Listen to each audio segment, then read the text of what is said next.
She stood in my doorway, rain in her hair, eyes full of conflict. Her first words cut through the silence. I shouldn't be here. And all I could say was the truth, but you are. The knock on my door was soft enough that at first I thought I imagined it. The rain had been tapping against the window all evening, steady and rhythmic, and I was almost sure the sound was just another note in the storm's song. But then it came again, 3 faint raps, hesitant, as if whoever stood outside wasn't sure they wanted to be heard at all. I pulled myself from the couch, heart strangely quickened. I wasn't expecting anyone. The hallway light filtered in through the crack as I turned the knob, a pale glow that softened the shadows. And there she was. She looked different standing at my door than she ever did in the daylight. Gone was the confident woman I had always known in passing, self-possessed, polished, sure of her place in every room. Instead, she seemed undone, as if she had been carrying something heavy all day and only now allowed herself to feel its weight. Her hair was damp, strands clinging to her cheeks from the rain. A faint trace of perfume lingered around her, warm and delicate, something that didn't belong to the night but belonged entirely to her. Her eyes lifted to mine, and for a moment neither of us said anything. Finally, her voice broke the silence, quiet but trembling with honesty. I shouldn't be here. The words hung between us, heavy with meaning. She didn't explain, didn't justify, didn't soften them. She simply offered them like a truth she had already told herself 100 times. And I should have agreed. I should have stepped back, let her go, closed the door and left her in the hallway with her hesitation. But instead, what came out of me was something far simpler, and far braver than I felt. But you are. Her breath caught, almost as if she hadn't expected me to answer that way. For a fleeting second, I thought she might turn and vanish down the stairwell, leaving me wondering if she'd ever really been there at all. But she didn't move. She stood still, one hand gripping the strap of her bag, knuckles white with indecision. The air between us thickened, filled with the quiet hum of the building, the distant hiss of tires on wet pavement outside. I noticed the smallest details, how her chest rose and fell with careful restraint, how her lips parted but no words followed, how her posture carried both grace and exhaustion. I stepped aside, not pushing, not inviting with words, just creating space for her to choose. My living room light spilled faintly into the hall, casting a warm glow that brushed against her face. She lingered there on the threshold, suspended between staying and leaving, between sense and desire. Slowly, with a breath that trembled like a decision too long delayed, she crossed the line. Her heels clicked softly against the floor as she entered, her shoulders tense, her eyes flicking around the small apartment as if searching for reasons to turn back. I closed the door gently behind her. The sound echoed louder than it should have, final, like a lock sliding into place. She stood there for a moment, uncertain, hugging her arms to herself.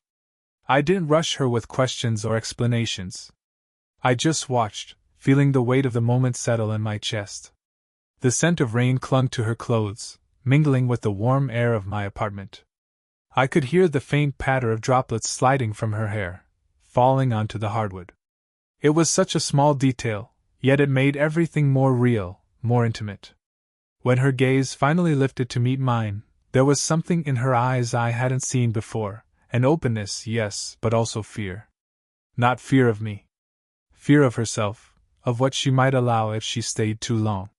She shook her head gently, almost as if scolding herself. This isn't right, she whispered, her voice breaking in places. I swallowed hard, my own heartbeat louder than the storm outside. Maybe not, I admitted softly. But you're here anyway. And with that, the room grew impossibly still. No one else in the world knew she was standing here, and no one else would understand why she came. It was our secret, born in the silence of a rainy night, carried only by 2 people who had no idea what would happen next. I didn't touch her. I didn't dare. But in that fragile space, I knew something had already shifted between us. She shouldn't have been here. But she was. And that was enough to change everything. She lingered in the middle of the room as though she wasn't sure whether to sit or run back out into the rain. I didn't press her. Instead, I moved quietly to the kitchen and set water on to boil. The ritual gave me something to do with my hands, something to keep the air from suffocating us both. When I returned, she had finally lowered herself onto the edge of the couch. Her posture was perfect, too perfect, like she was holding herself together with sheer willpower. Her fingers fidgeted with the strap of her bag resting on her lap, twisting it as if the leather could anchor her in place.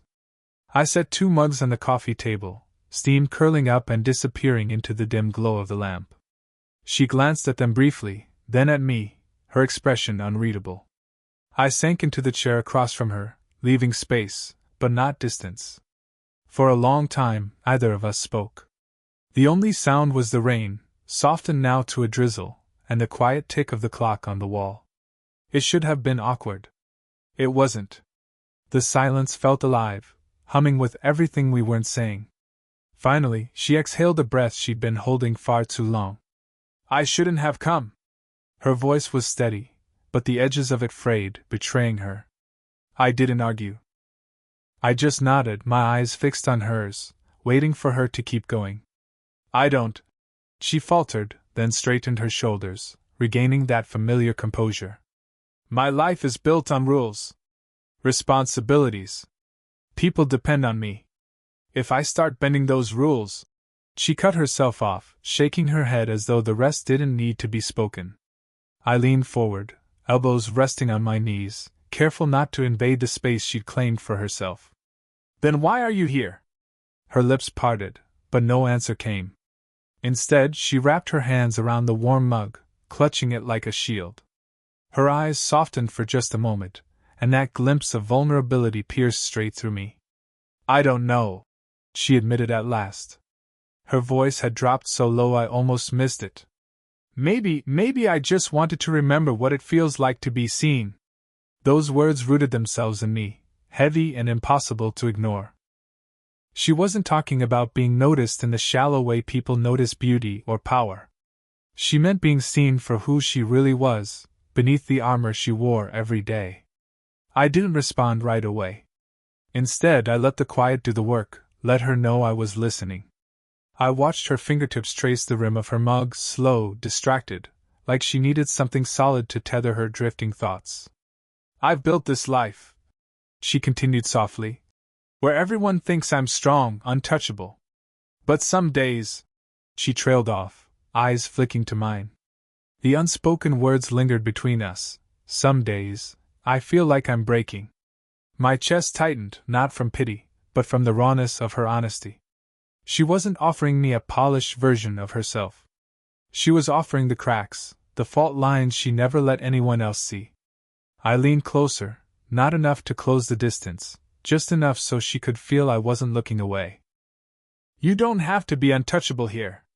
Her breath itched, a flicker of surprise flashing across her face before she hid it behind a small, almost nervous laugh. She tucked a strand of damp hair behind her ear, her hand trembling just slightly. The gesture, so ordinary, carried more weight than any grand confession could. We sat like that, the space between us thick with meaning. Every time our eyes met, it was as if something passed through the air, a current neither of us wanted to name. Her shoulders relaxed by degrees. She sipped her coffee, the steam rising between us like a veil. The tension didn't disappear, it shifted. It became quieter, heavier, more dangerous in its subtlety. I noticed the way her foot tapped against the rug, restless, uncertain. The way she bit her lower lip when she thought I wasn't looking. The way her gaze lingered on me just a second too long before darting away. I wanted to reach out, to still her restless hand, to tell her she didn't have to carry everything alone. But I didn't. Instead, I let my hand rest near hers on the table, not touching, just close enough that if she wanted to, she could bridge the gap. She glanced at it, then at me, her eyes unreadable. But she didn't pull away. She let the silence stretch, her presence filling the room in ways words never could. And in that moment, I realized something undeniable. She was here, not because she had to be, not because circumstance forced her. She was here because some part of her wanted to be. That truth settled into me with a steady, quiet power. Whatever this was, however wrong or complicated it might seem, She had chosen to sit across from me on this rainy night, her guard lowered, her soul cracking open. And for me, that was enough. The coffee had long gone cold, untouched on the table between us. But neither of us seemed to notice. The silence had shifted. It wasn't uncomfortable anymore. It was charged, like the air before a storm, holding back something we both knew but neither dared to say. She sat with her back against the couch cushion, shoulders slightly slumped, as though the weight of everything she'd carried for years had finally begun to show. Her gaze wandered, over the books stacked haphazardly on the shelves, the half-finished painting propped against the wall, the raindrops still streaking the window. Anywhere but directly at me. "I should go," she murmured, though her body didn't move.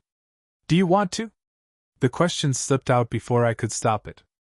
Her eyes flicked to mine, startled, as if I'd touched on the very thought she'd been trying to avoid. For a moment, she didn't answer. Then her lips curved into a faint, almost sad smile. "No," she admitted softly. "I don't want to." The words were quiet, but they hit me like thunder. She didn't look away this time.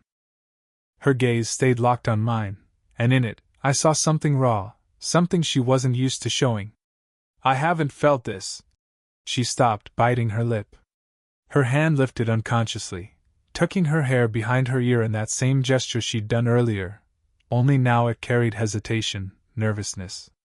"I haven't felt this scene in a long time." Her voice dropped on the last few words, as though saying them out loud cost her more than she'd expected. My chest tightened, not with triumph, but with something gentler, more dangerous, the knowledge that she trusted me enough to admit it. I wanted to answer right away, to tell her what it meant to hear her say that. But the weight of the moment held me back. Instead, I let the silence stretch, my eyes searching hers, my body still, as if even the smallest movement might shatter the fragile truth hanging between us. Finally, I leaned forward slightly, elbows resting on my knees. My voice came out quieter than I intended. "I get it." That was all I said. Not "I feel the same." Not "I want you to." Just 3 simple words. And yet, the way her shoulders eased, the way her lips parted on a shaky exhale, I knew they were enough.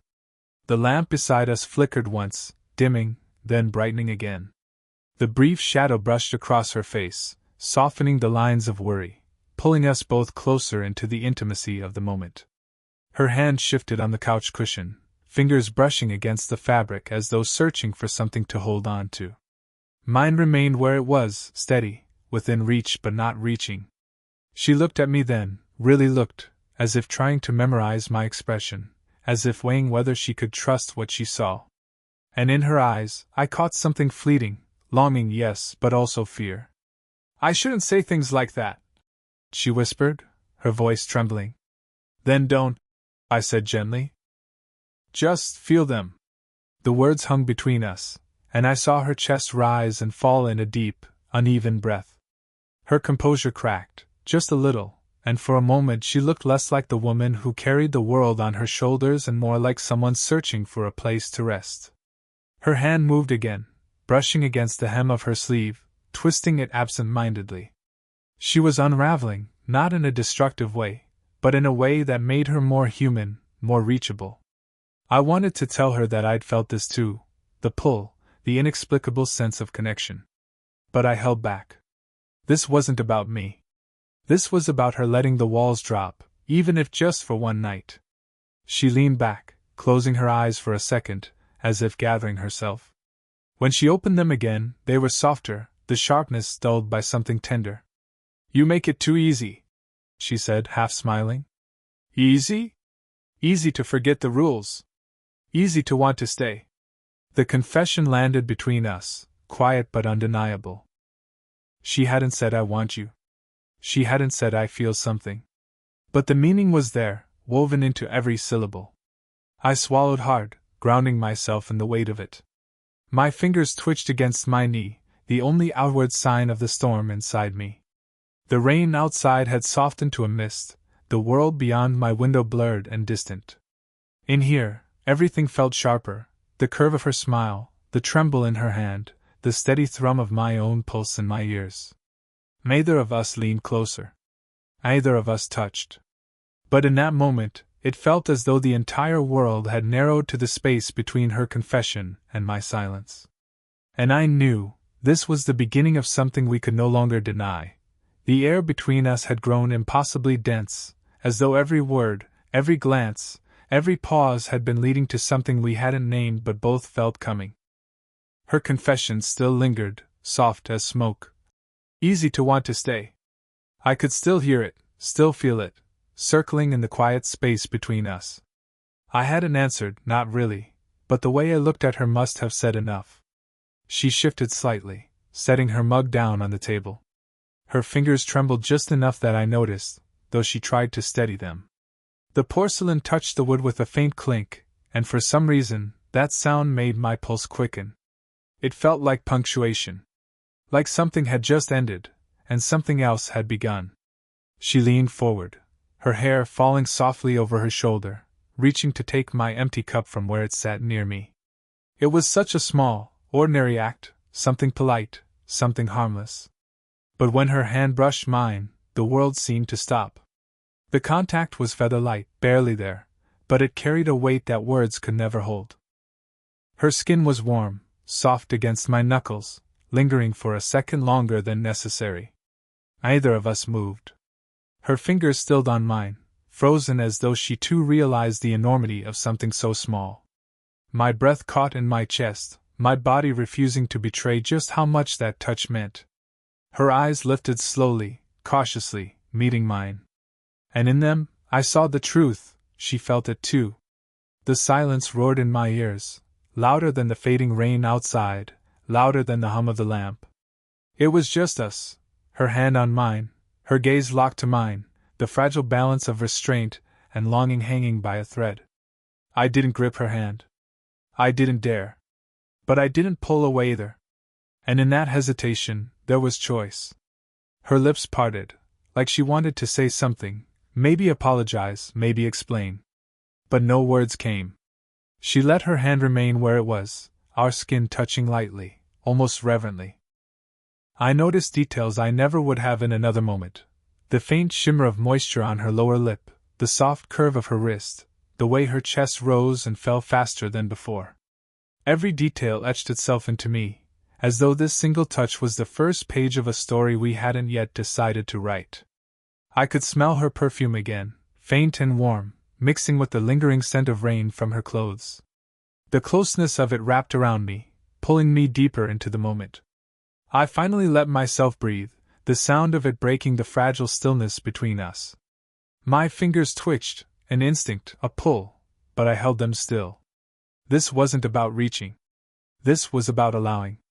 She gave a soft, almost imperceptible shake of her head, as though scolding herself, but she didn't move her hand. She didn't let go. "You make this harder than it should be," she whispered, so low I almost didn't catch it. My throat tightened, but I managed to answer, my voice equally soft. "Then don't fight it." Her eyes flickered, searching mine for something, permission, reassurance, maybe even courage. Whatever she found there, it kept her from pulling away. The moment stretched on, unbearably fragile yet achingly necessary. It wasn't a kiss. It wasn't an embrace. It was just touch, simple, human, electric in its simplicity. When she finally drew her hand back, it was slow, deliberate, as though breaking contact required more strength than she wanted to admit. The absence of her touch left my skin tingling, my hand alive with memory. She placed the cup gently on the table, her movements precise, controlled, as though reasserting the discipline she'd lost for a heartbeat. But her eyes betrayed her. They stayed on me, lingering too long, too deep, carrying the weight of everything we hadn't said. I leaned back slightly, trying to steady myself, though inside I felt anything but steady. The air was still heavy, charged, alive with something fragile and dangerous. For a long time, neither of us spoke. And yet, in that silence, more had been said than in all the words we'd exchanged that night. It was only a touch. But it was also the line we'd crossed, the moment when curiosity became confession, and confession became something we could no longer deny. And as I sat there, the echo of her touch still burning against my skin. I knew nothing between us would ever be the same. She rose from the couch so suddenly it startled me. One moment her hand was lingering near mine, our silence humming with meaning, and the next she was standing by the window, her back to me, her arms wrapping tightly around her own frame. The rain outside had slowed to a whisper, just faint trails of water slipping down the glass. The city beyond was blurred, a watercolor of lights and shadows. She stood against it, her reflection overlapping with the night. "I can't do this," she said finally, her voice steadier than her body language. Her arms gripped herself so tightly it looked almost painful. "I can't afford to make mistakes." I stayed seated, giving her the distance she clearly needed. My eyes traced the slope of her shoulders, the subtle tremor in them as she held herself together. "You're not making a mistake," I said quietly, careful not to sound too sure, too demanding. "You're just being human." She let out a bitter laugh, though it lacked strength. "Being human," she repeated. "That's a luxury I don't get to have." Her head tilted slightly, as if she were studying the city lights rather than face me. I could almost feel the weight of her thoughts pressing against the glass, pressing against her heart. I stood slowly, moving toward her but stopping before I was too close. The reflection of us both shimmered faintly on the pane, her rigid, controlled posture, and me, still, waiting, patient. "What are you afraid of?" I asked.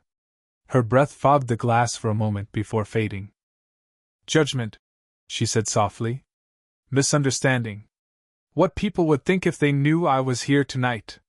I let the words sink in, then asked gently, "And what about what you think?"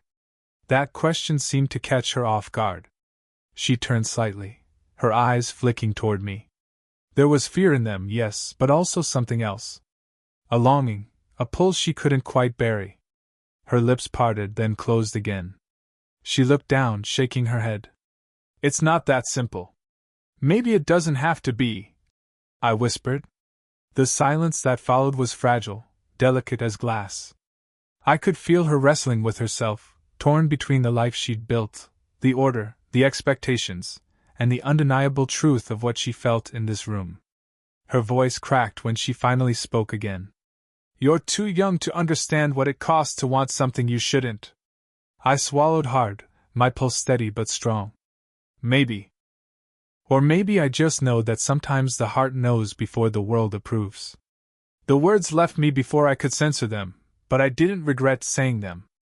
Her eyes locked onto mine, wide and searching. The vulnerability there nearly undid me. She wasn't the composed, confident woman the world saw. She was fragile in this moment, caught between fear and desire, and letting me see it. "I've worked so hard to keep everything in its place," she whispered. "And tonight I walk into your apartment like I've forgotten who I am." "You haven't forgotten," I said gently. "You've just remembered something you buried." Her breath hitched, sharp and uneven.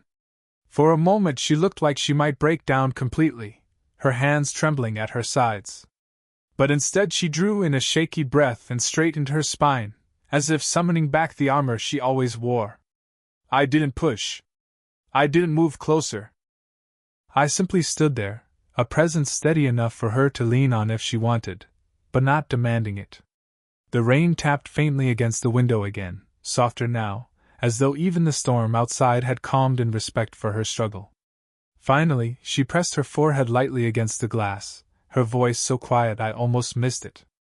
"I'm scared." Something in me ached at those words. She rarely admitted weakness, never showed the cracks. To hear her confess fear, it humbled me. I stepped closer then, just enough to let my reflection overlap hers completely in the glass. Not touching her, but near enough that she could feel my presence. "You don't have to be scared alone," I said. She closed her eyes, her lips parting on a silent exhale. For a long moment, we stayed that way, her pressed against the cool window, me standing just behind her, the weight of her conflict thick between us. When she finally turned, her face was illuminated by the soft glow of the streetlights outside. Her eyes glistened, though no tears fell. "You make it sound so easy," she whispered. I offered the faintest smile, my voice low but steady. Not easy. Just worth it. Her gaze held mine, trembling with unspoken questions, unspoken desire. And though she didn't step closer, she didn't step away either. For now, that was enough. She lingered by the window for a while longer, her hand resting on the glass as if the city lights could anchor her. I didn't say anything more. I just let her breathe, let her carry the weight of her own thoughts without rushing her toward a resolution. Eventually she turned, her movements slow, deliberate, like every step carried the weight of a decision she hadn't made yet. Her eyes swept over the room, the coffee mugs, the books scattered on the table, the soft lamp glow, before finally resting on me. I should leave, she said, though her voice lacked conviction. Something in my chest tightened. I wanted to tell her no, to stop her, to ask her to stay. But instead I stayed still, steady, my voice barely above a whisper. If that's what you want. She looked at me sharply, as though searching for anger or disappointment in my words. But there was none. Only truth. I wouldn't trap her here. Whatever happened tonight had to be hers as much as mine. Her steps echoed faintly as she crossed the room. When she reached the door, she paused, her hand hovering over the doorknob. Her shoulders lifted with a shaky breath, and for a moment I thought this was it, that she would slip back into the night, and I'd be left with nothing but the echo of what could have been. But then my voice, quiet and instinctive, broke the silence. Don't go just because you think you should. Her hand froze. She didn't turn, didn't move, but I saw the subtle tremor in her posture. Why do you say things like that? She whispered, still facing the door. Because they're true, I replied softly. The seconds stretched. The rain had nearly stopped now, replaced by the faint hiss of tires on wet pavement outside. Inside, the only sound was her uneven breathing, filling the silence with its fragility. She lowered her hand slowly, letting it fall to her side. Then, with a deep breath, she turned to face me. Her eyes shimmered in the dim light, full of fear and longing, colliding in a storm that left her vulnerable in a way I'd never seen before. I don't know if I can do this, she admitted. I didn't move toward her. I didn't try to pull her closer. I simply met her gaze, my voice quiet but steady. Then don't. Just stay here. Nothing more. The relief that flickered across her face was subtle, but it was there. She wasn't ready for declarations, for promises. She just needed permission to exist in this moment without judgment. Her steps back toward me were hesitant, uncertain, but deliberate. Every movement felt like a decision in itself. When she finally stopped, she was close enough that I could feel the warmth radiating from her, though we weren't touching. For a moment, she just stood there, her eyes locked on mine. The silence between us grew heavier, not with absence but with possibility. Then, almost imperceptibly, she reached out. Her hand trembled as it hovered near my chest, hesitating, as if testing whether she had the right to cross this line. Finally, she let it rest lightly against me, just above my heart. The contact was gentle, but it reverberated through me like lightning. My breath caught, my pulse quickened under her palm, and for the first time tonight she allowed herself to truly touch me, not by accident, not by chance, but by choice. Her voice broke the silence, fragile and raw. You make it so hard to walk away. I covered her hand with mine, not gripping, just anchoring it where it rested. Maybe that's because you don't really want to. Her lips parted, her chest rising with a sharp inhale. She didn't argue. She didn't deny it. She simply let her hand remain, her eyes shining with a mix of fear and surrender. The moment stretched, delicate and dangerous, balanced on the edge of everything unsaid. And then, as though the decision had finally tipped inside her, she stepped closer. Her forehead lowered until it rested against my chest, her breath warm against me, her body trembling with the weight of everything she couldn't say aloud.